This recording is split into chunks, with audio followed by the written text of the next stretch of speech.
बंदना। सिमरो अंगद दुख निकंदन, दुख निकंदना। अमरदास गुर हृदय त्यामो, हृदय त्यामो। श्री गुरु रामदास गुण गावो, श्री गुरु रामदास गुण गावो। गुरु अर्जन विघ्नन के नाशक, विघ्नन के नाशक। गुरु हर गोबिंद शुभ मत प्रकाशक, शुभ मत प्रकाशक। गुरु हर राय नमो कर जोरी, नमो कर जोरी। गुरु हरि कृष्ण मनाए बहुरी, मनाए बहुरी। तेग बहादुर परम कृपाला जी, परम कृपाला। गुरु गोबिंद सिंह बिसाला, गुरु गोबिंद सिंह बेसाला। तरों तरापुर पुन पुन सीसा जी, पुन पुन सीसा। बंदों बार बार जगदीशा, बंदों बार बार जगदीशा। साहिब श्री गुरु तेग बहादुर महाराज जी दे पावन सीस दी शोह प्राप्त धरती गुरुद्वारा शीशगंज साहिब विखे सच्चे पातशाह जी के पावन दरबार के अंदर जुड़ के महाराज जी तो असीसां प्राप्त करने के लिए इस सत संगत के महान सागर दे विच इशनान करने के लिए शाम के समय इतिहास की चल रही कथा नूं श्रवण करने के लिए जुड़ बैठे सतसंगी जनों, आपां साहिब श्री गुरु नानक साहिब महाराज जी के इतिहास की पावन कथा का वर्णन कर रहे हाँ। कल के दीवाना दे विच असीं ये श्रवण किया सी सैदो घिओ नाम का सेवक जिहड़ा कि ये सोचता सी शायद गुरु नानक देव जी महाराज सवेरे उठ के टाइम नाल वरण देवते नूं ध्याउंदे ने, तां करके उन्हां कोल ये रिद्धियां सिद्धियां आईयां हन और इस करके वो भी सवेरे उठ के रावी नदी के कंढे जाता है, पर उधरों उन्होंने वरुण देवता मिलता है अपने आप ही अते कहंदा है सिखा तू किधर चले है। वो कहंदा तू कौन है। सैदो पुछदा है, कहंदे मैं जल देवता हाँ। फिर तू इत्थे की कर रहा है। कहंदे मैं गुरु नानक साहिब जी के दरबार में चलिया, उत्थे सेवा करांगा। वो खुद निरंकार हैं, उन्हां दे दरबार में सेवा कीतियां सत संगत में बैठिया वड्डे वड्डे दुखां कलेशां का नाश हो जाता है। सो आओ जिमें हुण अगे दा बिरतांत चलेगा, रल मिल के गुरु साहिब जी के चरणों में हाज़री लवाइए। एक बारी आपां सारे गुरु मंत्र दे विच बोलीए, बड़े प्यार अदब दे नाल उचारण करो जी। सतनाम श्री वाहिगुरु साहिब जी। तुम जो जिनको पूजन जावो, हों निज मन को क्यों परमावो। कहंदे तू उन्होंने वरुण देवते नूं सिख कहंदा है, तू गुरु नानक नूं पूजन चलिया है, अपने निज मन नूं क्यों भरमा रहा है। सुन कै वरुण भन्नी पुन ਖਾਨੀ ਸ਼੍ਰੀ ਨਾਨਕ ਲਖ ਗੁਣ ਖਾਨੀ। ਵਰੁਣ ਦੇਵਤਾ ਕਹਿੰਦਾ ਇਹ ਸਿੱਖਾ ਆਪਣੇ ਮਨ ਨੂੰ ਭਰਮਾਣਾ। ਗੁਰੂ ਨਾਨਕ ਦੇਵ ਜੀ ਮਹਾਰਾਜ ਗੁਣਾਂ ਦੇ ਖਾਨ ਹਨ। ਉਹਨਾਂ ਦੇ ਦੁਆਰੇ ਤੇ ਰਿੱਧੀਆਂ ਸਿੱਧੀਆਂ ਸਦਾ ਹੀ ਬੈਠੀਆਂ ਰਹਿੰਦੀਆਂ ਹਨ ਤੇ ਉਹਨਾਂ ਦੇ ਹੁਕਮ ਦੀ ਉਡੀਕ ਕਰਦੀਆਂ ਨੇ ਕਦੋਂ ਗੁਰੂ ਨਾਨਕ ਦੇਵ ਜੀ ਮਹਾਰਾਜ ਕਹਿਣਗੇ ਅਸੀਂ ਉਹਦੇ ਹੀ ਘਰ ਵਿੱਚ ਜਾ ਕੇ ਬੈਠ ਜਾਵਾਂਗੇ। ਅਨੇਕਾਂ ਦਾਤਾਂ ਮਹਾਰਾਜ ਦੇ ਮੁਖ ਵੱਲ ਤੱਕ ਰਹੀਆਂ ਨੇ ਕਦੋਂ ਗੁਰੂ ਨਾਨਕ ਸਾਹਿਬ ਦਾ, ਕਦੋਂ ਗੁਰੂ ਗ੍ਰੰਥ ਸਾਹਿਬ ਜੀ ਦਾ ਹੁਕਮ ਹੋਏ ਤੇ ਅਸੀਂ ਜਾ ਕੇ ਉਹਨਾਂ ਦੇ ਕਹਿਣ ਤੇ ਕਿਸੇ ਦੇ ਘਰ ਵਿੱਚ ਕਿਸੇ ਦੇ ਕੰਮ ਆਈਏ। ਨਰਨ ਉਦਾਹਰਨ ਹਿਤ ਅਵਤਾਰਾ ਧਰਿਓ ਦੇਹ ਨਿਜ ਸ਼੍ਰੀ ਕਰਤਾਰਾ। ਵਰੁਣ ਦੇਵਤਾ ਕਹਿੰਦਾ ਹੈ ਸਾਹਿਬ ਸ਼੍ਰੀ ਗੁਰੂ ਨਾਨਕ ਦੇਵ ਜੀ ਮਹਾਰਾਜ ਕਰਤਾਰ ਦੇ ਰੂਪ ਵਿੱਚ ਧਰਤੀ ਤੇ ਆਏ ਹਨ ਤੇ ਉਹਨਾਂ ਨੇ ਅਨੇਕਾਂ ਨਰਾਂ ਦੇ ਉਧਾਰ ਵਾਸਤੇ ਇਹ ਦੁਨੀਆ ਤੇ ਅਵਤਾਰ ਧਾਰਿਆ ਹੈ। ਦ੍ਰਿੜ ਸਰਦਾ ਧਰ ਭਰਮੋ ਨਾਹੀ ਚਰਨ ਕਮਲ ਸੇਵੋ ਤੁਮ ਤਾਹੀ। ਇਸ ਕਰਕੇ ਸੈਦੋ ਨੂੰ ਵਰੁਣ ਦੇਵਤਾ ਕਹਿੰਦਾ ਇਹ ਸਿੱਖਾ ਆਪਣੇ ਮਨ ਨੂੰ ਭਰਮਾਣਾ। ਆਪਣੇ ਮਨ ਦੇ ਅੰਦਰ ਗੁਰੂ ਪ੍ਰਤੀ ਸ਼ਰਧਾ ਰੱਖ। ਐਵੇਂ ਭਰਮ ਕੇ ਆਪਣੀ ਜ਼ਿੰਦਗੀ ਖਰਾਬ ਕਰੇਗਾ। ਗੁਰੂ ਦੇ ਬਚਨਾਂ ਦੇ ਉੱਤੇ ਦ੍ਰਿੜ ਵਿਸ਼ਵਾਸ ਰੱਖ। ਸੁਨ ਕਰ ਸੈਦੋ ਘਿਓ ਤੇ ਕਾਲਾ ਆਇਓ ਜਹਾਂ ਬੈਠਿਓ ਪ੍ਰਭ ਦਿਆਲਾ। ਇਹ ਸੁਣ ਕੇ ਉਹ ਸੈਦੋ ਨਾਮ ਦਾ ਜਿਹੜਾ ਸਿੱਖ ਸੀ ਆ ਕੇ ਗੁਰੂ ਨਾਨਕ ਦੇਵ ਜੀ ਦੇ ਕੋਲ ਬੈਠਾ ਹੈ ਜਿੱਥੇ ਮੇਰੇ ਮਹਾਰਾਜ ਜੀ ਅਖੰਡ ਸਮਾਧੀ ਦੇ ਅੰਦਰ ਬੈਠੇ ਹਨ। ਸਵੇਰੇ ਸਵੇਰ ਦਾ ਬਿਲਕੁਲ ਅੰਮ੍ਰਿਤ ਵੇਲੇ ਦਾ ਹੀ ਸਮਾਂ ਹੈ। ਉਹ ਆ ਕੇ ਗੁਰੂ ਨਾਨਕ ਦੇਵ ਜੀ ਮਹਾਰਾਜ ਜੀ ਦੇ ਕੋਲ ਬੈਠ ਗਿਆ ਹੈ। ਭੈ ਬੰਧਨ ਕਰ ਬੈਠ ਸਮੀਪਾ ਪਿਖ ਬੋਲੇ ਬੇਦੀ ਕੁਲ ਦੀਪਾ। ਮਹਾਰਾਜ ਜੀ ਦੇ ਚਰਨਾਂ ਦੇ ਉੱਤੇ ਨਮਸਕਾਰ ਕੀਤੀ ਹੈ। ਨਮਸਕਾਰ ਕਰਕੇ ਬੈਠਾ ਹੈ। ਗੁਰੂ ਨਾਨਕ ਦੇਵ ਜੀ ਮਹਾਰਾਜ ਉਹਨੂੰ ਵੇਖ ਕੇ ਕਹਿੰਦੇ ਹਨ ਤੂੰ ਕਿਉਂ ਆਇਓ ਨਿਸ਼ਾ ਮਝਾਰੀ ਆਵਤ ਹੁਤੋ ਹੋਤ ਭੁੱਲ ਸਾਰੀ। ਮਹਾਰਾਜ ਜੀ ਕਹਿੰਦੇ ਸਿੱਖਾ ਤੂੰ ਤੇ ਰੋਜ਼ ਦੀ ਰੋਜ਼ ਸਵੇਰੇ ਆਇਆ ਕਰਦਾ ਸੀ ਪਰ ਅੱਜ ਤੂੰ ਰਾਤ ਦੇ ਵਿੱਚ ਹੀ ਆ ਗਿਆ ਹੈ। ਤੇਰੇ ਇੰਨੇ ਸਵੇਰੇ ਆਉਣ ਦਾ ਕੀ ਕਾਰਨ ਹੈ? ਨਿਜ ਬਿਰਤਾਂਤ ਤਿਨ ਸਰਬ ਬਖਾਨਾ ਪ੍ਰਭ ਜੀ ਤੁਮਰੋ ਭੇਦ ਨ ਜਾਣਾ। ਉਹ ਸਿੱਖ ਨੇ ਆਪਣਾ ਨਿੱਜੀ ਵਰਤਾਂਤ ਦੱਸਿਆ ਜਿਉ ਉਹਦੇ ਨਾਲ ਵਾਪਰਿਆ, ਜੋ ਉਹਨੂੰ ਵਰੁਣ ਦੇਵਤੇ ਨੇ ਦੱਸਿਆ ਅਤੇ ਕਹਿੰਦਾ ਹੈ ਸੱਚੇ ਪਾਤਸ਼ਾਹ ਪਾਰ ਬ੍ਰਹਮ ਪਰਮੇਸ਼ਰ ਗੁਰੂ ਨਾਨਕ ਦੇਵ ਜੀ ਮਹਾਰਾਜ ਤੁਹਾਡਾ ਕੋਈ ਅੰਤ ਨਹੀਂ, ਤੁਹਾਡੇ ਭਾਣਿਆਂ ਦਾ ਅੰਤ ਨਹੀਂ ਜਾਣਿਆ ਜਾ ਸਕਦਾ। ਯਾਤੇ ਮੈਂ ਭਰਮਿਓ ਮਤ ਮੂਡਾ ਅਬ ਮੈਂ ਲਖਿਓ ਪ੍ਰਤਾਪ ਜੋ ਬੂਡਾ। ਮਹਾਰਾਜ ਜੀ ਮੇਰੀ ਮਤ ਬੜੀ ਚੰਚਲ ਸੀ, ਐਵੇਂ ਤੁਹਾਡੀ ਕਾਰ ਨੂੰ ਵੇਖ ਕੇ ਮੈਂ ਭਰਮ ਗਿਆ। ਲੋਕਾਂ ਨੇ ਕਿਹਾ ਉਹਨਾਂ ਦੇ ਕਹਿਣ ਤੇ ਭਰਮ ਗਿਆ ਪਰ ਸੱਚੇ ਪਾਤਸ਼ਾਹ ਅੱਜ ਮੇਰੇ ਦਿਲ ਦੇ ਅੰਦਰ ਤੁਹਾਡੇ ਪ੍ਰਤੀ ਬੜਾ ਪ੍ਰੇਮ ਹੈ, ਬੜਾ ਸਤਿਕਾਰ ਹੈ, ਬੜੀ ਸ਼ਰਧਾ ਮੇਰੇ ਦਿਲ ਦੇ ਅੰਦਰ ਤੁਹਾਡੇ ਪ੍ਰਤੀ ਲੱਗ ਗਈ ਹੈ। ਸਤ ਬਿਦ ਸੁਣ ਕੇ ਸ੍ਰੀ ਗੁਣ ਖਾਨੀ ਉਚਰਿਓ ਸ਼ਬਦ ਮਿਤਰੇਦਲ ਮੁਖ ਬਾਨੀ।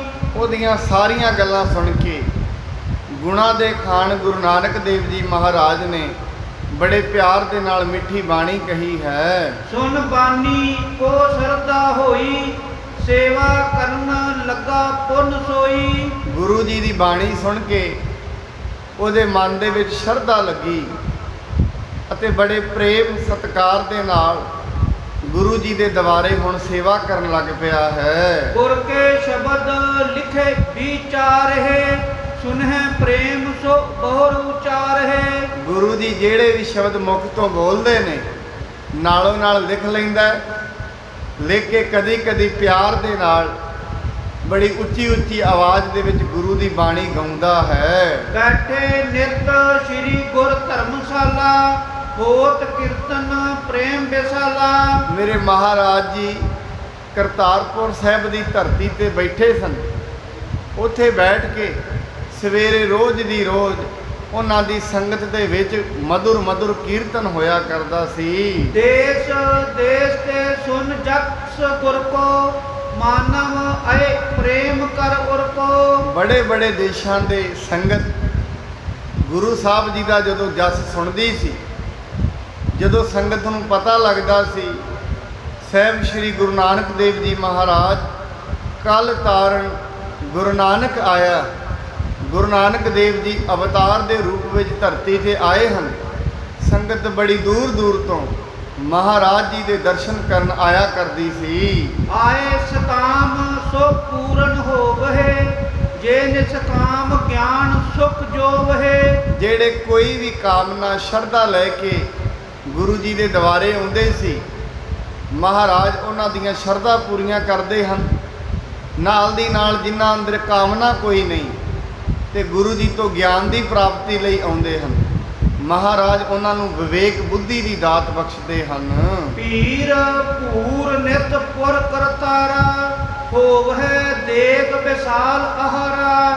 ਐਵੇਂ ਕਰਤਾਰਪੁਰ ਜਿਹੜਾ ਸ਼ਹਿਰ ਹੈ, ਕਰਤਾਰਪੁਰ ਦੇ ਵਿੱਚ ਬੜੀ ਭੀੜ ਲੱਗਣ ਲੱਗ ਗਈ ਹੈ ਸੰਗਤ ਦੀ, ਤੇ ਮਹਾਰਾਜ ਜੀ ਦੇ ਦੁਆਰੇ ਤੇ ਬੜਾ ਮਹਾਨ ਲੰਗਰ ਵੀ ਚੱਲ ਰਿਹਾ ਹੈ। ਬੈਠੇ ਹੁਤੇ ਇੱਕ ਨਰ ਆਇਓ, ਬੰਧਨ ਕਰਕੇ ਬੈਨ ਅਲਾਇਓ। ਮੇਰੇ ਸੱਚੇ ਪਾਤਸ਼ਾਹ ਜੀ ਵਿਰਾਜਮਾਨ ਸਨ, ਸੰਗਤ ਬੈਠੀ ਹੋਈ ਸੀ।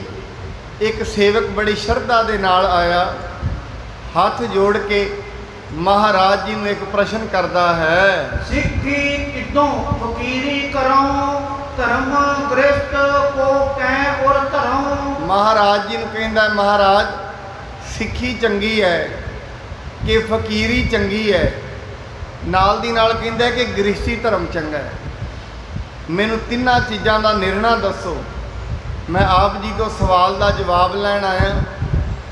ਸਿੱਖੀ ਚੰਗੀ ਹੁੰਦੀ ਹੈ, ਫਕੀਰੀ ਚੰਗੀ ਹੁੰਦੀ ਹੈ, ਜਾਂ ਫਿਰ ਮਹਾਰਾਜ ਜੀ ਗ੍ਰਸਤ ਧਰਮ ਚੰਗਾ ਹੁੰਦਾ ਹੈ? ਜਿਉ ਰਾਵਰ ਕੀ ਹੋਏ ਰਜਾਏ, ਤਿਉ ਕਰ ਹਾਂ ਸੁਭ ਦੇਹੁ ਬਤਾਏ। ਮਹਾਰਾਜ ਜੀ ਜਿਵੇਂ ਤੁਹਾਡੀ ਰਜਾ ਹੋਏਗੀ, ਜਿਵੇਂ ਤੁਸੀਂ ਮੈਨੂੰ ਹੁਕਮ ਕਰੋਗੇ ਮੈਂ ਉਵੇਂ ਹੀ ਕਰਾਂਗਾ। ਮੈਨੂੰ ਸਿਰਫ ਤੁਸੀਂ ਜਵਾਬ ਦੇ ਦਿਓ।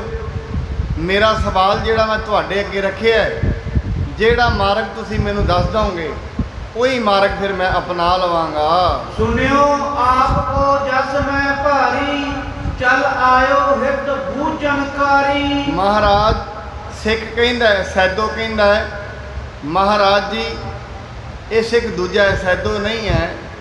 ਇਹ ਕਹਿੰਦਾ ਮਹਾਰਾਜ ਤੁਹਾਡਾ ਬੜਾ ਭਾਰੀ ਜਸ ਮੈਂ ਸੁਣਿਆ, ਮੈਂ ਬੜੀ ਦੁਨੀਆ ਤੋਂ ਸੁਣਿਆ। ਗੁਰੂ ਨਾਨਕ ਦੇ ਅੱਗੇ ਕੋਈ ਵੀ ਸਵਾਲ ਕਰੀਏ ਜਾ ਕੇ ਉਹਦਾ ਜਵਾਬ ਗੁਰੂ ਨਾਨਕ ਸਾਹਿਬ ਦਿੰਦੇ ਨੇ। ਐਵੇਂ ਅੱਜ ਵੀ ਜਿਹੜੇ ਸਿੱਖ ਗੁਰੂ ਗ੍ਰੰਥ ਸਾਹਿਬ ਮਹਾਰਾਜ ਜੀ ਦੇ ਸਨਮੁਖ ਅਰਦਾਸ ਕਰਕੇ ਕੋਈ ਸਵਾਲ ਕਰਦੇ ਨੇ, ਸਾਹਿਬ ਸ੍ਰੀ ਗੁਰੂ ਗ੍ਰੰਥ ਸਾਹਿਬ ਜੀ ਮਹਾਰਾਜ ਗੁਰਤਾ ਗੱਦੀ ਤੇ ਵਿਰਾਜਮਾਨ ਸਤਿਗੁਰੂ ਸਿੱਖਾਂ ਦੇ ਸਵਾਲਾਂ ਦੇ ਜਵਾਬ ਅੱਜ ਵੀ ਦਿੰਦੇ ਹਨ। ਕੋਈ ਸਿੱਖ ਬੜੇ ਸ਼ਰਧਾ ਸਤਿਕਾਰ ਦੇ ਨਾਲ ਗੁਰੂ ਸਾਹਿਬ ਦੇ ਸਨਮੁਖ ਦੇਗ ਕਰਾ ਕੇ ਅੱਜ ਵੀ ਆਪਣੇ ਸਵਾਲਾਂ ਦਾ ਜਵਾਬ ਪੁੱਛਦਾ ਹੈ, ਅਰਦਾਸ ਕਰਦਾ ਹੈ। ਮਹਾਰਾਜ ਹੁਕਮਨਾਮੇ ਦੇ ਰੂਪ ਵਿੱਚ ਉਹਨੂੰ ਜਵਾਬ ਦਿੰਦੇ ਨੇ। ਐਵੇਂ ਉਹ ਸਿੱਖ ਕਹਿੰਦਾ ਗੁਰੂ ਨਾਨਕ ਦੇਵ ਜੀ ਮਹਾਰਾਜ ਤੁਹਾਡੀ ਬੜੀ ਮਹਿਮਾ ਸੁਣੀ ਹੈ, ਬੜੀ ਉਪਮਾ ਸੁਣੀ ਹੈ ਲੋਕਾਂ ਤੋਂ, ਤੁਸੀਂ ਸਵਾਲਾਂ ਦੇ ਜਵਾਬ ਦੇ ਦਿੰਦੇ ਹੋ, ਮੇਰੇ ਇਸ ਸਵਾਲ ਦਾ ਜਵਾਬ ਵੀ ਤੁਸੀਂ ਦਿਓ। ਦੋਹਰੋ ਨਾ ਬੋਲੇ ਕਿਰਪਾ ਨਿਧਾਨ, ਕਬ ਪ੍ਰਥਮ ਕਰੋ ਅਸ ਕਾਜ। ਮਹਾਰਾਜ ਜੀ ਕਹਿਣ ਲੱਗੇ, ਸਿੱਖਾ ਜੇ ਤੂੰ ਆਪਣੇ ਸਵਾਲ ਦਾ ਜਵਾਬ ਲੈਣਾ ਹੈ, ਫਕੀਰੀ ਚੰਗੀ ਹੈ, ਸਿੱਖੀ ਚੰਗੀ ਹੈ ਕਿ ਗ੍ਰਸਤ ਧਰਮ ਚੰਗਾ ਹੈ, ਜੇ ਤੈਨੂੰ ਆਪਣੇ ਸਵਾਲ ਦਾ ਜਵਾਬ ਚਾਹੀਦਾ ਹੈ, ਪਹਿਲਾਂ ਤੂੰ ਮੇਰਾ ਆ ਜਿਹੜਾ ਕੰਮ ਮੈਂ ਤੈਨੂੰ ਦੱਸ ਰਿਹਾ ਇਹ ਕੰਮ ਕਰਨਾ ਕਰ। ਹਮਰੀ ਲੈ ਅਰਦਾਸ ਤੁਮ, ਕਮ ਨਹੁ ਤੁਰਨ ਆਜ। ਮਹਾਰਾਜ ਜੀ ਕਹਿਣ ਲੱਗੇ, ਮੈਂ ਤੈਨੂੰ ਇੱਕ ਹੁਕਮਨਾਮਾ ਦੇਣਾ ਕਿਸੇ ਸਿੱਖ ਦੇ ਨਾਮ। ਆ ਮੇਰੀ ਚਿੱਠੀ ਹੈ, ਹੁਣੇ ਇਸ ਚਿੱਠੀ ਨੂੰ ਲੈ ਕੇ ਕਿਸੇ ਪਿੰਡ ਦਾ ਟਿਕਾਣਾ ਦੱਸ ਰਹੇ ਨੇ, ਉੱਥੇ ਹੀ ਚਲਾ ਜਾ। ਚੌਪਈ ਬਸੈ ਸਿੱਖ ਅਮਕੈ ਜੋ ਗ੍ਰਾਮੂ, ਬੂਝ ਨਾਮ ਜਾਵੋ ਤੇ ਧਾਮੂ। ਇੱਕ ਪਿੰਡ ਹੈ, ਉਸ ਪਿੰਡ ਦੇ ਅੰਦਰ ਸਾਡਾ ਇੱਕ ਸਿੱਖ ਵਸਦਾ ਹੈ। ਤੈਨੂੰ ਮੈਂ ਉਹਦਾ ਮਹਾਰਾਜ ਕਹਿੰਦੇ ਸਾਰਾ ਐਡਰੈਸ ਦੱਸ ਦਿੰਦਾ, ਉਹਦੇ ਘਰ ਜਾ, ਉਹਦੇ ਘਰ ਜਾ ਕੇ ਉਹਨੂੰ ਇਹ ਹੁਕਮਨਾਮਾ ਦੇ ਕੇ ਆ। ਦੋਸੈ ਪ੍ਰਥਮ ਰੁਪਏ ਲੇਕਰ, ਪਾਛੇ ਭੋਜਨ ਅਚਿਤਿਓ ਤੇ ਘਰ। ਮਹਾਰਾਜ ਜੀ ਕਹਿੰਦੇ ਨੇ ਹੁਕਮਨਾਮਾ ਤੇ ਉਹਨੂੰ ਦੇਣਾ ਹੈ, ਪਰ ਪਹਿਲਾਂ ਉਹ ਤੋਂ 200 ਰੁਪਏ ਦਰਸ਼ਨ ਭੇਟਾ ਲੈਣੀ ਹੈ।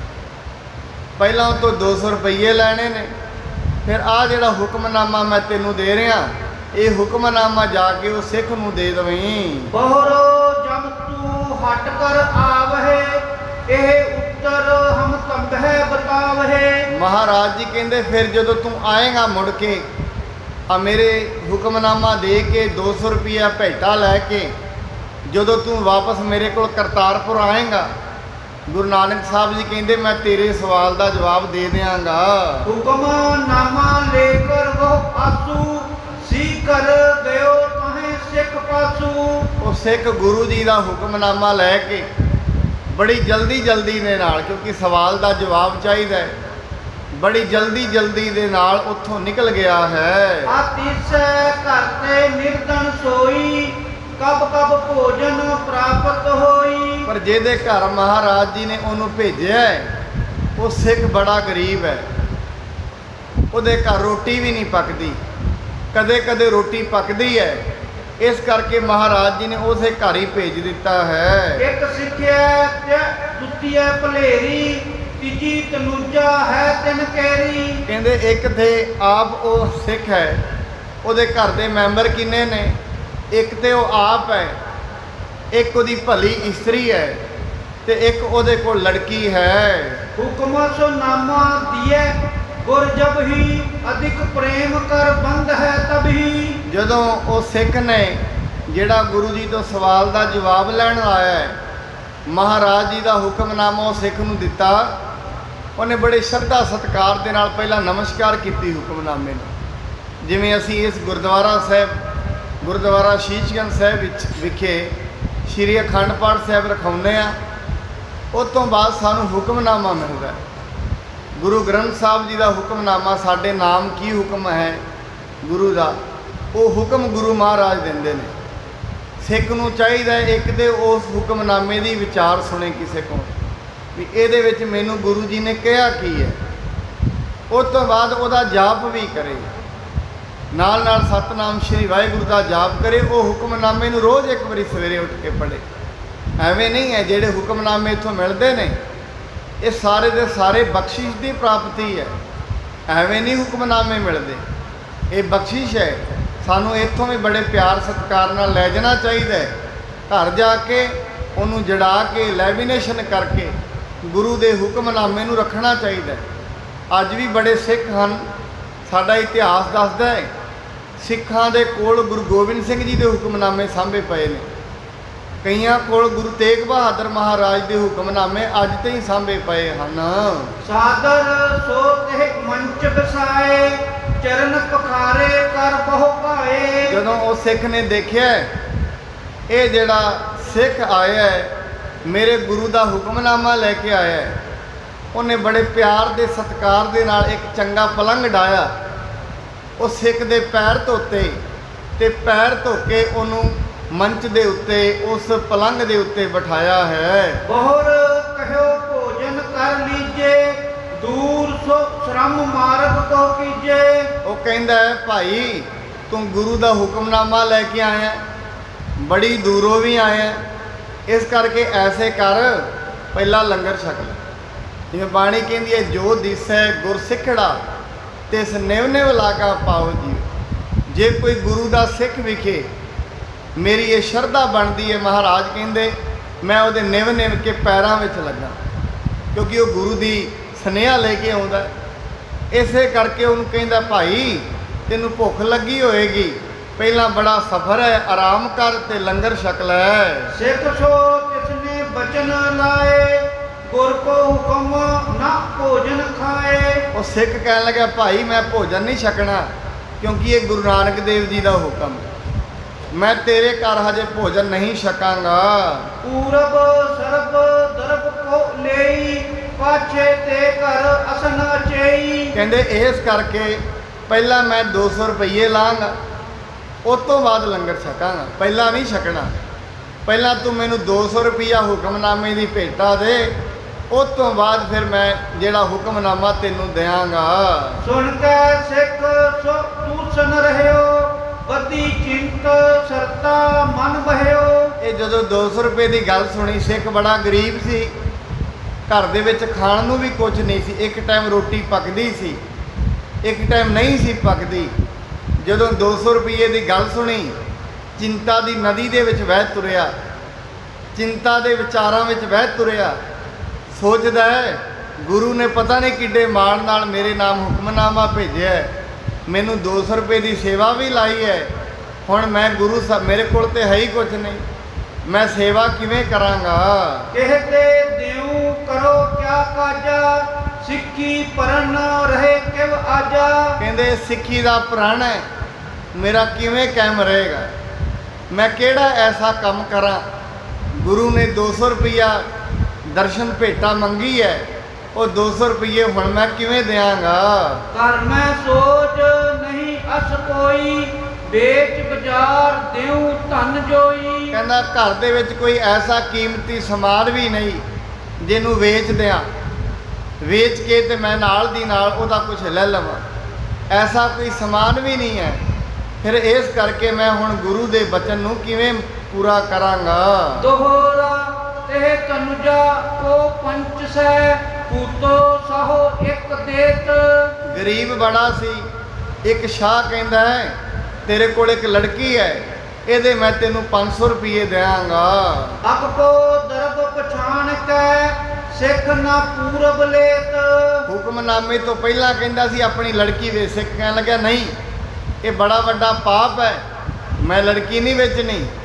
ਤੂੰ ਕਹਿੰਦੇ ਤੂੰ ਗਰੀਬ ਹੈ, ਕਹਿੰਦੇ ਲੜਕੀ ਨਹੀਂ ਮੈਂ ਵੇਚਾਂਗਾ, ਇਹ ਪਾਪ ਦਾ ਧਨ ਮੈਂ ਨਹੀਂ ਲੈਣਾ। ਜੋ ਪਈ ਦਵੈ ਘਟਕਾ ਬੀਤੀ, ਜਬ ਪੈਸੇ ਤੇ ਅੰਗਨਾ ਬੋਲੀ ਤਬ ਐਸੇ। ਜਦੋਂ 2 ਘੜੀਆਂ ਬੀਤੀਆਂ, ਉਹਦੇ ਘਰ ਦੀ ਕਹਿੰਦੀ ਹੈ ਪਤੀ ਦੇਵ ਜੀ ਚਿੰਤਾ ਕਿਉਂ ਕਰਦੇ ਹੋ।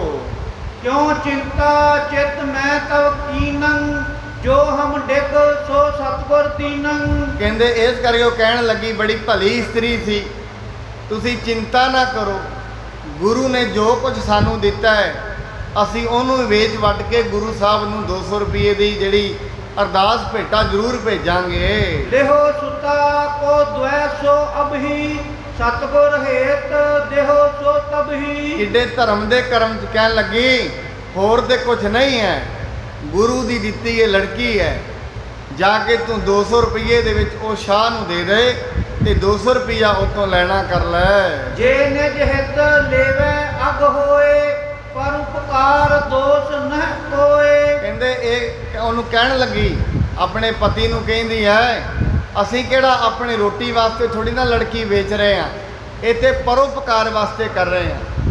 ਤੇ ਜਦੋਂ ਪਰਉਪਕਾਰ ਵਾਸਤੇ ਐਸਾ ਕਰਮ ਕਰੀਏ ਉਹਦਾ ਕੋਈ ਦੋਸ਼ ਨਹੀਂ ਲੱਗਿਆ ਕਰਦਾ।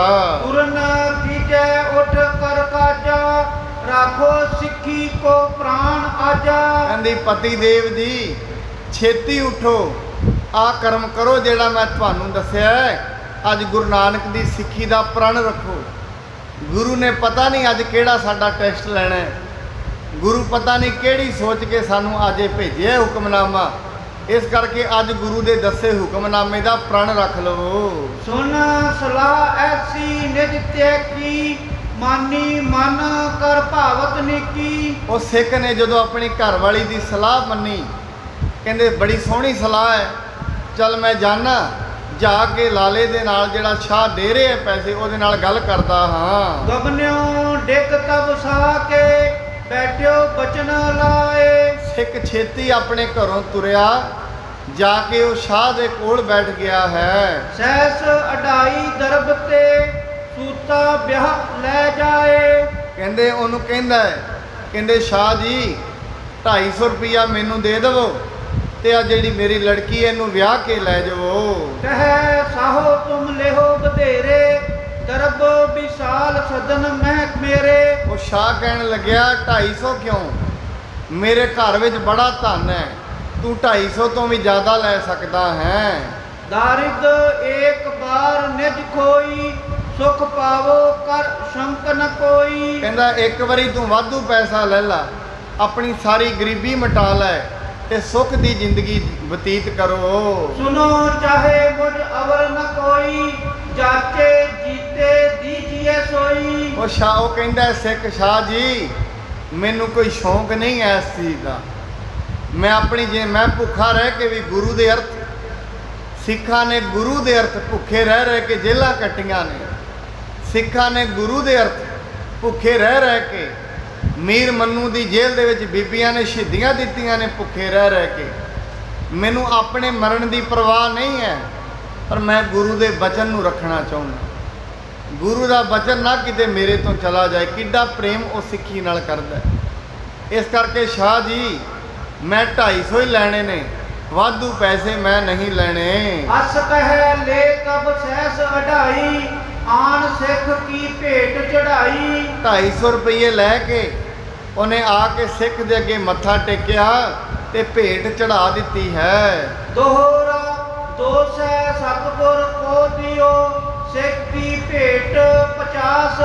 200 ਰੁਪਏ ਤੇ ਉਹਨੇ ਗੁਰੂ ਦੇ ਨਾਮ ਦੇ ਦਿੱਤੇ ਨੇ, 50 ਰੁਪਏ ਉਹ ਸਿੱਖ ਨੂੰ ਭੇਟਾ ਦਿੱਤੀ ਹੈ ਜਿਹੜਾ ਹੁਕਮਨਾਮਾ ਲੈ ਕੇ ਆਇਆ। ਕਹਿੰਦੇ 200 ਰੁਪਏ ਉਹਨੂੰ ਦੇ ਦਿੱਤੇ, 50 ਰੁਪਏ ਉਹ ਗੁਰੂ ਦੇ ਸਿੱਖ ਦੀ ਭੇਟਾ ਦਿੱਤੀ ਹੈ। ਕਰ ਭੋਜਨ ਬਿਸਮੈ ਭਇਓ, ਚੱਲਿਆ ਗੁਰੂ ਕੇ ਪਾਸ। ਉਹ ਸਿੱਖ ਭੋਜਨ ਖਾ ਕੇ ਬੜਾ ਪ੍ਰਸੰਨ ਹੋਇਆ ਤੇ ਵਿਸਮ ਕਰਕੇ ਬੜਾ ਖੁਸ਼ ਹੋ ਕੇ ਗੁਰੂ ਦੇ ਵੱਲ ਨੂੰ ਚੱਲ ਪਿਆ ਹੈ। ਮਗ ਮੈਂ ਭਈ ਦੁਪਹਿਰੀ ਜਬ ਹੀ, ਪਿੱਖ ਇੱਕ ਸਾਧੂ ਬੈਠ ਗਇਓ ਤਬ ਹੀ। ਰਾਹ ਵਿੱਚ ਜਾ ਰਿਹਾ ਸੀ, 200 ਰੁਪਏ ਲੈ ਕੇ ਜਾਂਦਿਆਂ ਦੁਪਹਿਰ ਹੋ ਗਈ। ਰਾਹ ਦੇ ਵਿੱਚ ਵੇਖਦਾ ਇੱਕ ਦਰਖਤ ਦੇ ਥੱਲੇ ਇੱਕ ਸਾਧੂ ਬੈਠਾ ਹੋਇਆ ਹੈ। ਫਕਤ ਭਇਓ ਪਹੁੰਚਿਓ ਤੇ ਕਾਲਾ, ਤਬ ਇੱਕ ਆਇਓ ਸਾਹ ਦਸਾਲਾ। ਬੜਾ ਥੱਕ ਗਿਆ ਸੀ ਚੱਲ ਚੱਲ ਕੇ। ਥੱਕਣ ਤੋਂ ਬਾਅਦ ਸਿੱਖ ਕੀ ਤੱਕਦਾ ਹੈ, ਉਹ ਸਾਧ ਦੇ ਕੋਲ ਇੱਕ ਸ਼ਾਹ ਆਉਂਦਾ ਹੈ। ਸੰਤ ਸਰੂਪ ਬਿਲੋਕ ਕਿਰਪਾਲਾ, ਭੇਟ ਚੜਾਇਓ ਏਕ ਦੁਸਾਲਾ। ਉਹ ਸ਼ਾਹ ਵੇਖਦਾ ਹੈ ਆ ਦਰਖਤ ਦੇ ਥੱਲੇ ਇੱਕ ਸੰਤ ਬੈਠਾ ਹੈ, ਬੜੀ ਇਹਦੀ ਭਗਤੀ ਹੈ, ਕਿਉਂ ਨਾ ਇੱਕ ਦੁਸ਼ਾਲਾ ਸੋਹਣੀ ਚਾਦਰ ਇਹ ਸੰਤ ਨੂੰ ਭੇਟ ਕਰ ਦੇਵਾਂ। ਕੁਛ ਧਰ ਮధుਰ ਆਹਾਰ ਅਗਾਰੀ, ਬੰਧਨ ਕੀਨੀ ਭਾਉ ਤਰ ਭਾਰੀ। ਉਹਨੇ ਬੜੇ ਪ੍ਰੇਮ ਦੇ ਨਾਲ ਪਹਿਲਾਂ ਤੇ ਉਹਨੂੰ ਨਮਸਕਾਰ ਕੀਤੀ, ਸਾਧ ਨੂੰ ਨਮਸਕਾਰ ਕੀਤੀ ਹੈ। ਫਿਰ ਬੜੇ ਪ੍ਰੇਮ ਦੇ ਨਾਲ ਉਹ ਜਿਹੜੀ ਚਾਦਰ ਸੀ, ਦੁਸ਼ਾਲਾ ਸੀ, ਉਹਦੇ ਅੱਗੇ ਭੇਟ ਕਰ ਦਿੱਤਾ ਹੈ। ਦੇ ਕਰ ਭੇਟ ਸਾਹੋ ਸੋ ਗਇਓ, ਇੱਕ ਪੰਖੀ ਤਬ ਆਵਤ ਭਇਓ। ਉਹ ਜਿਹੜਾ ਸ਼ਾਹ ਸੀ ਭੇਟਾ ਦੇ ਕੇ ਚਲਾ ਗਿਆ। ਕੀ ਤੱਕਦਾ ਹੈ, ਥੋੜੇ ਦੇਰ ਬਾਅਦ ਇੱਕ ਚੀਜ਼ ਹੁੰਦੀ ਹੈ। ਤਹਿ ਤੇ ਲੀਨ ਉਚਾਏ ਦੁਸਾਲਾ, ਗਮਨ ਕੀਨ ਆਗੇ ਤਤਕਾਲਾ। ਉਸ ਰਾਤ ਤੋਂ ਇੱਕ ਚੋਰ ਆਉਂਦਾ ਹੈ, ਪੰਥੀ ਆਉਂਦਾ ਹੈ, ਸ਼ਾਹ ਦੇ ਅੱਗੇ ਦੁਸ਼ਾਲਾ ਪਿਆ ਹੈ, ਉਹ ਚੁੱਕ ਕੇ ਦੁਸ਼ਾਲਾ ਭੱਜ ਜਾਂਦਾ ਹੈ। ਸੰਤ ਨਾ ਬੋਲਿਓ ਕਛੂ ਤਬੈ, ਜਾਣੈ ਉਬੈ ਸਮਾਨ। ਪਰ ਉਹ ਸੰਤ ਕੈਸਾ ਹੈ, ਉਹਨੇ ਕੁਝ ਵੀ ਨਾ ਬੋਲਿਆ। ਜਦੋਂ ਸ਼ਾਹ ਨੇ ਉਹਦੇ ਅੱਗੇ ਧਰਿਆ ਉਦੋਂ ਖੁਸ਼ ਵੀ ਨਾ ਹੋਇਆ। ਹੁਣ ਚੱਕ ਕੇ ਲੈ ਗਿਆ, ਕੋਈ ਵਿਲਾਪ ਨਹੀਂ ਕਰ ਰਿਹਾ, ਇੱਕ ਸਮਾਨ ਬਿਰਤੀ ਵਿੱਚ ਬੈਠਾ ਹੈ। ਦੀਨ ਭਲਾ ਨਹਿ ਭਾਖਿਓ, ਲੀਨ ਬੁਰਾ ਨਾ ਬਖਾਨ। ਜਦੋਂ ਉਹਨੇ ਦਿੱਤਾ ਉਦੋਂ ਕੋਈ ਚੰਗਾ ਬਚਨ ਨਾ ਕਿਹਾ, ਹੁਣ ਚੱਕ ਕੇ ਲੈ ਗਿਆ, ਕੋਈ ਮਾੜਾ ਬਚਨ ਨਾ ਕਿਹਾ। ਦੇਣ ਵਾਲਾ ਭੇਟਾ ਧਰ ਗਿਆ ਤਾਂ ਕੋਈ ਨਹੀਂ, ਲੈਣ ਵਾਲਾ ਚੁੱਕ ਕੇ ਲੈ ਗਿਆ ਤਾਂ ਉਸ ਨੂੰ ਕੋਈ ਨਹੀਂ। ਆਇਓ ਹਰਕ ਨਾ ਮਨ ਮੈਂ ਕੀਨੋ, ਗਇਓ ਜਬੈ ਔਰ ਸ਼ੌਕ ਨ ਚੀਨੋ। ਜਦੋਂ ਸ਼ਾਹ ਨੇ ਉਹਦੇ ਅੱਗੇ ਪੈਸੇ ਧਰੇ, ਦੁਸ਼ਾਲਾ ਧਰਿਆ, ਉਹ ਦਿਲ ਵਿੱਚ ਖੁਸ਼ ਨਾ ਹੋਇਆ। ਜਦੋਂ ਚੋਰ ਚੱਕ ਕੇ ਲੈ ਗਿਆ, ਸਾਧ ਦੀ ਇਹ ਨਿਸ਼ਾਨੀ ਹੈ, ਜਦੋਂ ਚੋਰ ਚੱਕ ਕੇ ਲੈ ਗਿਆ ਦਿਲ ਵਿੱਚ ਕੋਈ ਸ਼ੌਕ ਨਹੀਂ, ਲੈ ਗਿਆ ਤੇ ਲੈ ਗਿਆ ਹੈ। ਸਿੱਖ ਬੈਠਿਓ ਸਭ ਦੇਖ ਤਮਾਸ਼ਾ, ਪੁੰਨ ਉੱਠ ਚੱਲਿਓ ਹੇਤ ਪ੍ਰਭ ਪਾਸਾ। ਉਹ ਜਿਹੜਾ ਸਿੱਖ 200 ਰੁਪਏ ਲੈ ਕੇ ਆਇਆ ਸੀ, ਆ ਸਾਰੇ ਤਮਾਸ਼ੇ ਨੂੰ ਤੱਕ ਰਿਹਾ ਸੀ। ਸਾਰਾ ਕੁਝ ਵੇਖ ਕੇ ਹੁਣ ਉੱਠ ਕੇ ਗੁਰੂ ਦੇ ਵੱਲ ਨੂੰ ਚੱਲ ਪਿਆ ਹੈ। ਪੰਤ ਚਲਤ ਭਾ ਸੰਧਿਆ ਕਾਲਾ, ਨਿਕਟ ਨ ਗ੍ਰਾਮ ਉਜਾੜ ਵਿਸਾਲਾ। ਚਲਦੇ ਚਲਦੇ ਰਾਹ ਤੇ ਉਹਨੂੰ ਸ਼ਾਮ ਹੋ ਗਈ। ਕੀ ਦਕਦਾ ਪਿੰਡ ਤੇ ਕੋਈ ਨਹੀਂ ਹੈ। ਉਜਾੜ ਦੇ ਵਿੱਚ ਤੁਰਿਆ ਜਾਂਦਾ ਹੈ, ਜੰਗਲ ਦੇ ਵਿੱਚ ਤੁਰਿਆ ਜਾ ਰਿਹਾ ਹੈ। ਕਰੇ ਬਿਰਕ ਕੈ ਨਾ ਕੀਨੋ ਡੇਰਾ, ਖਰਾ ਨਰ ਨਾਹੀ ਕਹਾਂ ਬਸੇਰਾ। ਕਹਿੰਦੇ ਜਾ ਕੇ ਉਹਨੇ ਇੱਕ ਦਰਖਤ ਦੇ ਥੱਲੇ ਬਸੇਰਾ ਕੀਤਾ। ਉਹ ਦਰਖਤ ਦੇ ਉੱਤੇ ਇੱਕ ਨਰ ਨਾਰੀ ਪੰਛੀ ਰਹਿੰਦੇ ਹੁੰਦੇ ਸੀ, ਜਿਵੇਂ ਇੱਕ ਕਾਂ ਤੇ ਇੱਕ ਕੋਇਲ ਰਹਿੰਦੇ ਹੁੰਦੇ ਸਨ। ਚਾਰ ਘੜੀ ਬੀਤੀ ਜਬ ਰਹਿਣਾ, ਪੰਖਨ ਪੰਖੀ ਸੋ ਕਹਿ ਬੈਠਣਾ। ਜਦੋਂ 4 ਘੜੀਆਂ ਬੀਤੀਆਂ, ਉਹ ਜਿਹੜੀ ਪੰਛੀ ਮਾਦਾ ਪੰਛੀ ਸੀ, ਇਸਤਰੀ ਪੰਛੀ ਸੀ, ਉਹ ਕਹਿੰਦੀ ਹੈ ਨਰ ਪੰਛੀ ਨੂੰ, ਉਹ ਕੀ ਕਹਿ ਰਹੀ ਹੈ? ਆਇਓ ਅਥਿਤ ਹਮਾਰੇ ਅਗਾਰਾ, ਇਸ ਕੋ ਦਿਨੋ ਬਨੈ ਆਹਾਰਾ। ਉਹ ਕਹਿੰਦੀ ਹੈ ਸਾਡੇ ਘਰੇ ਪੰਛੀ ਤੁਰ ਕੇ ਆਇਆ ਸੀ, ਇਹ ਦਰਖਤ ਤੇ ਰਹਿੰਦੇ ਆ, ਥੱਲੇ ਇਹ ਬੈਠਾ ਹੈ, ਸਾਡਾ ਇਹ ਫਰਜ਼ ਬਣਦਾ ਹੈ, ਸਾਨੂੰ ਇਹਨੂੰ ਰੋਟੀ ਖਵਾਣੀ ਚਾਹੀਦੀ ਹੈ। ਅਸ ਕੈ ਪੁਰ ਕੋ ਲੀਨ ਉਡਾਰੀ, ਆਨੀ ਅਗਨੀ ਚੁੰਝ ਮੰਜਾਰੀ। ਐਵੇਂ ਕਹਿ ਕੇ ਉਹ ਦੋਵੇਂ ਜੋੜਾ, ਪੰਛੀਆਂ ਦਾ ਦੋਵਾਂ ਜੋੜਾ ਉੱਠ ਕੇ ਪਿੰਡ ਦੇ ਵਿੱਚ ਗਿਆ ਤੇ ਉੱਥੋਂ ਅਗਨੀ ਚੁੱਕ ਕੇ ਲਿਆਇਆ ਹੈ। ਦਈ ਸਿੱਖ ਕੋ ਤਤ ਛਿਨ ਲਿਆਏ, ਤ੍ਰਿਨ ਚੁਨ ਪੰਖੀ ਕਰ ਇਕ ਠਾਏ। ਪੰਖੀਆਂ ਨੇ ਕੀ ਕੀਤਾ, ਹੁਣ ਇਹ ਸਮਝਾ ਰਹੇ ਨੇ ਇੱਥੋਂ ਭਾਈ ਸੰਤੋਖ ਸਿੰਘ ਜੀ। ਦੋਵੇਂ ਪੰਖੀਆਂ ਨੇ ਲੱਕੜਾਂ ਇਕੱਠੀਆਂ ਕਰਕੇ ਰੱਖ ਦਿੱਤੀਆਂ ਤੇ ਉਹ ਜਿਹੜੀ ਅੱਗ ਦਾ ਅੰਗਾਰ ਹੈ ਉਹਦੇ ਵਿੱਚ ਸੁੱਟ ਦਿੱਤਾ ਹੈ। ਅਗਨ ਜਗਾਈ ਸਿੱਖ ਨੇ ਜਬ ਹੀ, ਗਿਰ ਕੇ ਪਰੀ ਬਿਹੰਗਣ ਤਬ ਹੀ। ਜਿਵੇਂ ਹੀ ਅੱਗ ਜਲੀ, ਲੱਕੜਾਂ ਦੇ ਵਿੱਚ ਅੱਗ ਲੱਗੀ ਹੈ, ਜਿਹੜੀ ਮਾਦਾ ਪੰਛੀ ਸੀ ਉਹ ਅੱਗ ਦੇ ਵਿੱਚ ਡਿੱਗ ਗਈ ਹੈ। ਤਿਸ ਪਛਾਤ ਬਿਹੰਗ ਗਿਰ ਪਰਿਓ, ਭੂਤੋ ਭੂਕ ਯੁਤ ਭੋਜਨ ਕਰਿਓ। ਇਸ ਤੋਂ ਬਾਅਦ ਜਿਹੜਾ ਦੂਜਾ ਪੰਛੀ ਸੀ ਉਹ ਵੀ ਅੱਗ ਵਿੱਚ ਡਿੱਗ ਗਿਆ। ਡਿੱਗੇ ਕਿਉਂ ਨੇ? ਆਪਣੇ ਮਨ ਵਿੱਚ ਸੋਚਦੇ ਨੇ ਸਿੱਖਾ, ਹੋਰ ਤੇ ਸਾਡੇ ਕੋਲ ਖਵਾਉਣ ਲਈ ਕੁਝ ਨਹੀਂ, ਆ ਸਾਡਾ ਸਰੀਰ ਹੀ ਹੈ, ਤੂੰ ਇਹਨੂੰ ਹੀ ਖਾ ਲੈ। ਉਹ ਦੋਵੇਂ ਜਣੇ ਅੱਗ ਦੇ ਵਿੱਚ ਡਿੱਗੇ, ਉੱਥੇ ਅੱਗ ਦੇ ਵਿੱਚ ਡਿੱਗਣ ਕਰਕੇ ਸੜ ਗਏ ਹਨ। ਪੂਰਬ ਜਨਮ ਪੰਖ ਧਰ ਜੋਏ, ਗੁਰ ਕੇ ਸਿੱਖ ਸਿੱਖਨੀ ਸੋਏ। ਇਹ ਜਿਹੜੇ ਦੋਵੇਂ ਪੰਛੀ ਸਨ, ਇਹ ਪਿਛਲੇ ਜਨਮ ਦੇ ਵਿੱਚ ਗੁਰੂ ਦੇ ਸਿੱਖ ਸਨ। ਗੁਰੂ ਦੇ ਸਿੱਖ ਸਨ, ਤਾਂ ਕਰਕੇ ਇਹਨਾਂ ਦੇ ਕਰਮ ਬੜੇ ਬਲਵਾਨ ਸਨ। ਕਿਸੂ ਦੋਸ ਤੇ ਖਗ ਤਨ ਪਾਇਓ, ਪਰਉਪਕਾਰ ਹੇਤ ਛੁਟਕਾਇਓ। ਕਿਸੇ ਕਰਮ ਕਰਕੇ ਇਹਨਾਂ ਨੂੰ ਪੰਛੀਆਂ ਦੀ ਜੋਨ ਮਿਲੀ, ਪਰ ਹੁਣ ਇਹਨਾਂ ਨੇ ਆਪਣਾ ਆਪ ਛੁਡਾਇਆ। ਐਵੇਂ ਮਨੁੱਖ ਨਾਲ ਬੜੀ ਵਾਰੀ ਹੁੰਦਾ ਹੈ, ਗੁਰੂ ਦੇ ਦੁਆਰੇ ਤੇ ਆਉਂਦਾ ਰਹਿੰਦਾ ਹੈ। ਕਈ ਵਾਰੀ ਕੋਈ ਐਸਾ ਮਾੜਾ ਕਰਮ ਕਰ ਬੈਂਦਾ ਹੈ, ਇਹਦੀ ਸਾਰੀ ਭਗਤੀ ਨਸ਼ਟ ਹੋ ਜਾਂਦੀ ਹੈ। ਕਈ ਵਾਰੀ ਮਨੁੱਖ ਨੂੰ ਜੋ ਕੁਝ ਮਿਲ ਰਿਹਾ ਹੈ, ਇਹਦੇ ਪਿਛਲੇ ਪ੍ਰਾਲਬਧ ਦਾ ਮਿਲ ਰਿਹਾ ਹੈ। ਕਈ ਵਾਰੀ ਐਸਾ ਕਰਮ ਮਨੁੱਖ ਕਰਦਾ ਹੈ, ਹੌਲੀ ਹੌਲੀ ਇਹਦੇ ਪਿਛਲੇ ਸਾਰੇ ਹੀ ਚੰਗੇ ਖਤਮ ਹੋ ਜਾਂਦੇ ਨੇ। ਐਵੇਂ ਸਮਝ ਲਓ, ਇੱਕ ਤਖੜੀ ਦੇ ਵਿੱਚ ਚੰਗੇ ਨੇ, ਇੱਕ 'ਚ ਮਾੜੇ ਨੇ। ਜਿੱਦਣ ਮਾੜੇ ਜ਼ਿਆਦਾ ਹੋ ਜਾਂਦੇ ਨੇ, ਤਖੜੀ ਡੋਲ ਜਾਂਦੀ ਹੈ ਘਰ ਦੀ, ਸਮਾਜ ਵਿੱਚ ਇੱਜ਼ਤ ਡੋਲ ਜਾਂਦੀ।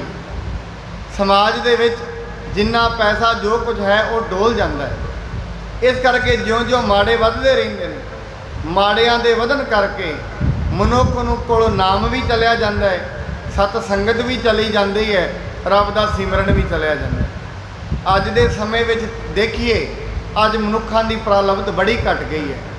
ਚੰਗੇ ਕਰਮ ਪਿਛਲੇ ਘਟ ਗਏ ਨੇ, ਉਹਨਾਂ ਕਰਕੇ ਕੀ ਹੋ ਰਿਹਾ ਹੈ, ਅੱਜ ਸਤ ਸੰਗਤ ਦੇ ਵਿੱਚ ਇੰਨੇ ਲੋਕ ਨਹੀਂ ਬਹਿੰਦੇ, ਕੀਰਤਨ ਦੇ ਵਿੱਚ ਇੰਨੀ ਸੰਗਤ ਨਹੀਂ ਹੁੰਦੀ, ਗੁਰਦੁਆਰਿਆਂ ਦੇ ਵਿੱਚ ਗੁਰਬਾਣੀ ਸੁਣਨ ਵਾਲੇ ਜ਼ਿਆਦਾ ਨਹੀਂ ਹਨ। ਇਹਦਾ ਕਾਰਨ ਕੀ ਹੈ? ਮਨੁੱਖਾਂ ਦੇ ਭਾਗ ਖਤਮ ਹੋ ਗਏ ਨੇ। ਕਿਉਂਕਿ ਗੁਰੂ ਜੀ ਕਹਿੰਦੇ ਨੇ, ਵੱਡ ਭਾਗੀ ਹਰ ਸੰਗਤ ਪਾਵੈ। ਜਦੋਂ ਵੱਡੇ ਭਾਗ ਬਣਦੇ ਨੇ, ਉਹਦੀ ਇੱਕੋ ਨਿਸ਼ਾਨੀ ਹੈ, ਉਹ ਫਿਰ ਸੰਗਤ ਕਰੇਗਾ ਜਿਹਦੇ ਵੱਡੇ ਭਾਗ ਹੁੰਦੇ। ਜਿਉਂ-ਜਿਉਂ ਭਾਗ ਖਤਮ ਹੁੰਦੇ ਨੇ, ਮਨੁੱਖ ਗੁਰੂ ਦੀ ਬਾਣੀ ਤੋਂ, ਮੰਦਰ ਤੋਂ, ਮਸਜਿਦ ਤੋਂ, ਗੁਰਦੁਆਰੇ ਤੋਂ ਪਿੱਠ ਕਰ ਲੈਂਦਾ। ਇਹ ਮਾੜੇ ਭਾਗਾਂ ਦੀ ਨਿਸ਼ਾਨੀ ਹੁੰਦੀ। ਇਸ ਕਰਕੇ ਚੰਗੇ ਭਾਗ ਜਦੋਂ ਬਣਦੇ ਨੇ, ਮਨੁੱਖ ਫਿਰ ਗੁਰੂ ਦੇ ਦਰਬਾਰੇ ਤੇ ਨਿਰੰਤਰ ਆਉਂਦਾ ਰਹਿੰਦਾ ਹੈ। ਸ੍ਰੀ ਪ੍ਰਭ ਤਿਨ ਕੋ ਗਤ ਦਈ, ਭੋਜ ਭਈ ਜਬ ਆਏ। ਕਹਿੰਦੇ ਮਹਾਰਾਜ ਜੀ ਨੇ, ਉਹਨਾਂ ਦਾ ਕੋਈ ਮਾੜਾ ਕਰਮ ਸੀ, ਜਿਵੇਂ ਭਾਈ ਮੂਲੇ ਦਾ ਮਾੜਾ ਕਰਮ ਸਾਹਮਣੇ ਆਇਆ, ਉਹਦੀ ਘਰ ਦੀ ਨੇ ਕਹਿ ਦਿੱਤਾ, ਗੁਰੂ ਨਾਨਕ ਸਾਹਿਬ ਉਹਨੂੰ ਘਰ ਬੁਲਾਉਣ ਆਏ ਮੂਲਿਆ ਚੱਲ ਸਾਡੇ ਨਾਲ, ਤੈਨੂੰ ਮਿਲਣ ਆਏ ਆ ਅਸੀਂ। ਉਹਦੀ ਘਰ ਦੀ ਸੋਚਦੀ ਹੈ ਇਹ ਫਕੀਰ ਫੇਰ ਆ ਗਿਆ ਹੈ, ਪਹਿਲਾਂ ਵੀ ਲੈ ਗਿਆ ਸੀ ਇੱਕ ਵਾਰੀ ਮੇਰੇ ਘਰ ਦੇ ਨੂੰ, ਮਤਾ ਹੁਣ ਫਿਰ ਲੈ ਜਾਏ, ਫਿਰ ਮੁੜੇ ਹੀ ਨਾ। ਇਸ ਕਰਕੇ ਦੂਰੋਂ ਹੀ ਕਹਿੰਦੀ ਹੈ ਗੁਰੂ ਨਾਨਕ ਸਾਹਿਬ ਘਰ ਨਹੀਂ ਹੈ। ਮੇਰਾ ਬਾਬਾ ਨਾਨਕ ਕਹਿੰਦਾ ਕੋਈ ਗੱਲ ਨਹੀਂ ਬੀਬੀ, ਨਹੀਂ ਹੋਏਗਾ। ਫਿਰ ਇਹ ਮਾੜਾ ਕਰਮ ਉਹਦਾ ਸਾਹਮਣੇ ਆ ਗਿਆ। ਆਪਣੇ ਪਤੀ ਨੂੰ ਕਹਿੰਦੀ ਹੈ ਪਿੱਛੇ ਜਿਹੜਾ ਪਾਥੀਆਂ ਵਾਲਾ ਕਮਰਾ ਹੈ, ਗੋਹਿਆਂ ਵਾਲਾ ਕਮਰਾ, ਉਹਦੇ ਵਿੱਚ ਲੁਕ ਜਾ। ਜਿਵੇਂ ਸੱਪ ਆਉਂਦਾ ਹੈ, ਸੱਪ ਡੰਗ ਮਾਰਦਾ, ਮੂਲਾ ਮਰ ਜਾਂਦਾ।